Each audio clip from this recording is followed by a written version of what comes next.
Today's tutorial, we're going to be doing this wonderful effect in Photoshop.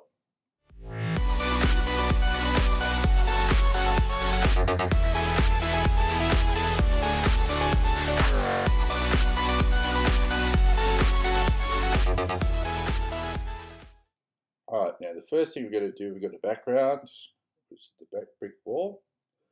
Get a picture of the girl. Now, there's a lot of different ways you can do this. We're just going to pick up the picture, select all, drag it up to this image and drop it in there. Right, so the size that we want, I'm just going to put the opacity down a bit so we can see where we want this. So we're going to have her in the air, we're not going to have her on the ground. We're going to have her in the air like that. I'll make it a little bit bigger. Whoops, not too big. Holding down the spacebar key here while I do this, all the layers at once get moved at the same time. Okay, that's a good size. That'll do us. Put the opacity back up. Now I'm going to go select subject. It takes a bit of time to do this because it's a high resolution picture. Now before we do anything else, we're going to mask this and it'll eliminate everything else in the background. Get any selection tool you want if you want to add bits and pieces. Now if you hold down the shift key, you see that little plus? Want to do that? Get the little plus thing. Right, all you have to do is trace around to add this selection to your main selection. Let go, see what happens there. Now to take something away, you hold down the option key and you just draw around the area that you don't want. Okay, so go around and we don't want this section here. Alright, it's looking pretty good. Now we don't want this. Basically, we don't want certain sections, and we want to add the black shoelace. I'm just going to do a bit of the shoelace at a time. And oops, go back. Add. Right, we want to add that part of a shoe. Fingernails are fine. Usually when you get the fingernails, stuff like that, that's where it gets a little bit tricky. Especially if it's not a very high resolution image. This is a high resolution image. Unfortunately, it didn't actually come out very high resolution. So we want to minimize, we want to get rid of the sky here. Just doing little sections at a time. It's a lot easier doing it this way. I want to get rid of that blue there. I want to get rid of the blue underneath the chin. Right. Now we should be right. Oh, there's another part that's there. Right there. So we're going to get the selection tool. I'm going to hit the minus button. And like that. Alright. It's not a best selection, but you get an idea of what I'm talking about here. Now the front of the stomach here, just going to have to make sure we get that part in. Once again, hold down the shift key. And just trace along the hair. Right, we're pretty much done. Now what we're going to do, up to the top right here, we've got the mask tool. Click that, straight away, there she is. Background's already gone. It doesn't matter even if you've got the image, see how big it is with the transformation box? The image is still up there, all the way up there and all the way down here. But you've taken all that away with the mask. Right. Now, what we're going to do with this, I'm just going to sharpen it. Filter out, sharpen more. Gives a bit more to play with. I'm not going to go into all these little bits and pieces here, but for argument's sake, what we'll do, we'll go into it. Since we're in a mask mode, make sure you get the black mask selected there, the mark is on the top of the right here. Get a nice sized brush. Use black to get rid of all that. You just draw black in there and that gets rid of whatever you don't want. Go around there. Just for tutorial purposes, I'm not going to go into too much detail here, but you get the idea of what I'm talking about. Obviously, this image is not a high resolution image. It is 300 dpi, and it was, I think, 2000 pixels width and height. Anyway, that's good enough for us at this stage. Right. Now, right click the layer, convert to smart object, because we want to start making changes to this. And if you keep it in the mask, you can't do anything. Right click again and rasterize layer. Now we can do whatever we want with that, and it's not going to worry. We can move it around as much as we like. We can blur it. We can do whatever we like. Filter, get in, sharpen more. Right. Now, first thing I'm going to be doing here. A lot of people don't like the idea of this, but I'm going to use the razor tool.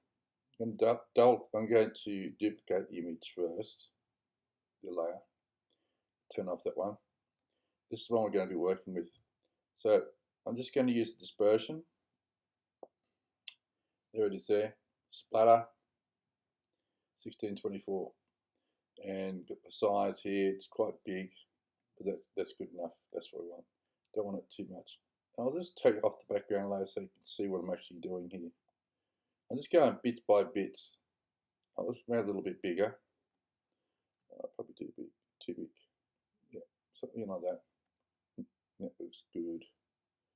I might change the direction of the splatter as well and bring it down a bit. Something like that. That's looking good. Yeah, that looks good. Put the background on, and it looks quite interesting as it is. If I turn the other layer back on, it goes back to that like her. So I'll double click that again. I'll right click that, duplicate again, because I want to use this layer. Now, what I'm going to do, there's all different ways you can do this. You can go to filter, you can warp it, you can liquefy it, do whatever you want. This is sprayed over to the right there. So what we're going to do, we're going to get liquefier. Get a nice decent size. Make sure that we've got that one pressed. And we're just going to warp like this. All we're after is just the colours more than anything else. Hit OK. Relax, don't worry about it, it's fine. Hold down the spacebar key, move the image across. Now, a lot of people like the idea of masking something like this and dealing with it that way. I prefer to use the eraser tool. I use the eraser tool a lot in my tutorials because not everyone's got the latest version of Photoshop. A lot of tutorials people use the mask tool and everything else, but people have got the old version of Photoshop or the new version of Photoshop and don't know how to mask. So that's what I'm doing here. I just make it easy for everyone. Now I got the eraser tool, and what I'm going to do, I'm just going to go up here. We've got the splatter 1624, that's fine. Now what I'm going to do, I'm just going to go down here. We need a dispersion. You can download these brushes online for free. There's a lot of sites you can go to. I'm going to grab any fuzzy dispersions. That's fine. Now I'll click it and your whites will be too big. Oh no, it's alright, not too big. I'm just going to go around this background and just keep on doing this dispersion thing. You see this in so many tutorials how to do dispersion, and it's quite interesting actually. It's good. It's a good way of doing a nice composite. I'm just going to fast forward a little bit here because it's very time consuming.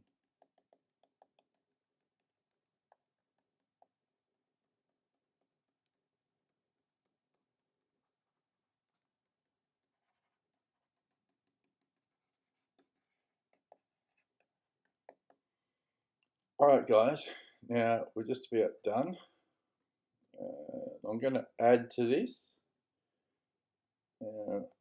With this I'm going to use the paintbrush tool and select another layer, and I'll make sure with the brushes I've got a good splatter brush there. I'm going to duplicate, I'm just going to copy the colour. I'm just going to add to it. It's a little bit too big there, so I'm going to back it down. I'm just going to do this. I'll just even so you see what I'm doing. Paintbrush tool, sample the colour, that, and just add it in there. It just gives it a bit more oomph to it. A bit more like that. And down there. All that seems to be pretty good at this stage, so we're not going to worry too much about that. Here, I'll put a bit more darker in because of the shadows she's got there. And there. That's good. And like that. Alright, now that's looking good. Now, what we're going to do now, we're going to get that layer that we turned off, make it active, turn all these ones off. Now we're going to make this the shadow. If you want, you can just double click it. You can just click here and call it shadow. We're going to convert that image to a grayscale. So we hold down the Shift and Command and U. There we go. We go up to Image, Adjustments and Levels. And the left slider, take it all the way up to the right. And there we have a perfect black. Now we're going to blur this, a lot of it showing up here like that. That's fine. So if we turn the other layers back on, where her light source is coming from the left, so we want the shadow coming down this direction. So turn that off, selection tool, bring it down, something like that. Turn the other layers on now if you want. This is background layer. Put the opacity down to about 40%. That looks good. And we're going to get the filter, blur, gaussian blur, and just look at something like that down the bottom. See how much blur we're going to go for. And to make it look realistic, you don't want it too sharp, you don't want it too blurred. So something like 7, it looks good. I might even put the opacity back up. So it's got a good shadow there. So that's looking good. Alright. So that's basically how to do that. Thanks for watching, guys. Talk to you soon.